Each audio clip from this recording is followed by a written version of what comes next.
तो क्या इसमें तुम अपने लिए ढिंडोरा पीटती हो कि तुमसे चीज अच्छी नहीं बनी? और रही बात इन चावलों की, हम इन चावल का भरता ही बनाएंगे, एक नई रेसिपी। चलो पूजा बहू, रसोई में चलते हैं। तुम मुझे प्याज, टमाटर, हरी मिर्च, लहसुन, अदरक सब कुछ काट कर दो। मैं इन चावल का भरता बनाऊंगी और कल से मेरी ड्यूटी शुरू होगी तुम्हें चावल बनाना सिखाने की। अपनी सास की बात सुनकर पूजा के चेहरे पर सुकून की मुस्कान आ जाती है।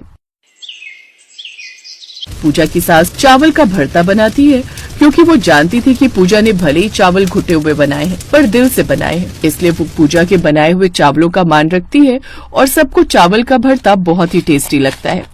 वाह प्रकाश की माँ, तूने तो नया ही तरीका अपनाया चावल से भरता बनाने का। बड़े स्वाद लग रहे हैं तुम। पूजा बहू एक काम करो, तुम चावल बनाना सीखना छोड़ ही दो। तुम ऐसे ही चावल बनाया करो, तुम्हारी सास इनका भरता बना दिया करेगी। क्यों भाई? नहीं नहीं, चावल भी सीखेगी हमारी बहू। ये अलग बात है कि कभी कभी ये भी ट्राई किया करेंगे, पर बहू को मैं ऐसे चावल बनाना सिखाऊंगी कि चावल का एक एक दाना अलग होगा। अगर चावल खिले खिले बनाने हैं तो सबसे पहले उन्हें बनाने का तरीका सिखाऊंगी। कुकर में कैसे बनाने हैं, खुले में कैसे बनाने हैं, सब तरीके अलग अलग होते हैं। कितने चावल, कितना पानी, हर किसी का अपना हिसाब होता है, पर चावल ऐसे बने होने चाहिए कि बर्तन से एक दाना भी ना चिपके। वही सबसे बढ़िया चावल बनने की पहचान होती है। थैंक यू माँ जी, आपकी जैसी सास पाकर सचमुच मैं बहुत खुश हूँ। सॉरी पूजा, कल मैंने कुछ ज्यादा ही बोल दिया था, पर मैं भी तुम्हारी अच्छी वाली जेठानी हूँ। मुझे पता है भाभी, आप भी बहुत अच्छे हो और यहाँ पर सब बहुत अच्छे हैं। सब मुझे समझते हैं और बहुत प्यार देते हैं। पूजा की सास उसे चावल बनाने का सही तरीका बताती है। कुछ दिनों बाद पूजा बहुत अच्छे बढ़िया खिले खिले चावल बनाना सीख जाती है, पर कभी कभी उसके ससुराल में अब चावल का भरता भी बनने लगा, क्योंकि कहीं न कहीं पूजा के हाथ के बने चिपके चावल एक नई पसंदीदा डिश बन गए थे।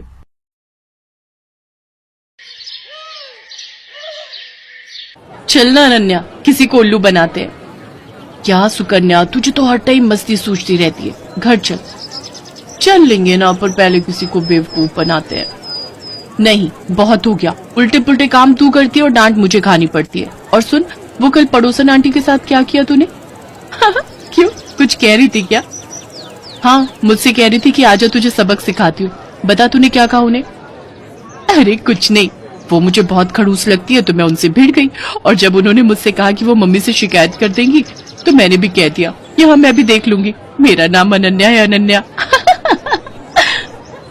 इतना कहकर अनन्या गुस्से में सुकन्या को मारने के लिए दौड़ी और सुकन्या अपने घर की तरफ भागने लगी। अनन्या और सुकन्या जुड़वा बहनें थीं, देखने में बिल्कुल एक जैसी। उनमें फर्क कर पाना बहुत ही मुश्किल था। कई बार तो उनके माता पिता भी उन्हें पहचानने में धोखा खा जाते थे और इस बात का सुकन्या बहुत फायदा उठाती थी। वो हमेशा कुछ भी शरारत करती तो डांट बेचारी अनन्या को खानी पड़ती। उस दिन भी घर देर से आने के लिए अनन्या को ही माँ से डांट खानी पड़ी। फिर शाम को, मिल गया सुकून तुझे? अरे यार, क्यों इतनी टेंशन लेती है? 1-2 साल बाद हमारी शादी हो जाएगी, फिर तू कहाँ और मैं कहाँ। सुकन्या धीरे धीरे और चालाक और कामचोर होती गई और अनन्या उतनी ही मेहनती और संस्कारी। मगर दोनों बहनों की किस्मत ने उन्हें एक दूसरे से दूर नहीं होने दिया। दोनों बहनों की शादी एक ही घर में हो गई। बड़े भाई की शादी सुकन्या से और छोटे की अनन्या से। अनन्या को घर का सारा काम आता था, खासकर वो खाना बहुत ही अच्छा बनाती थी, जबकि सुकन्या ने कभी कुछ नहीं सीखा। फिर एक दिन,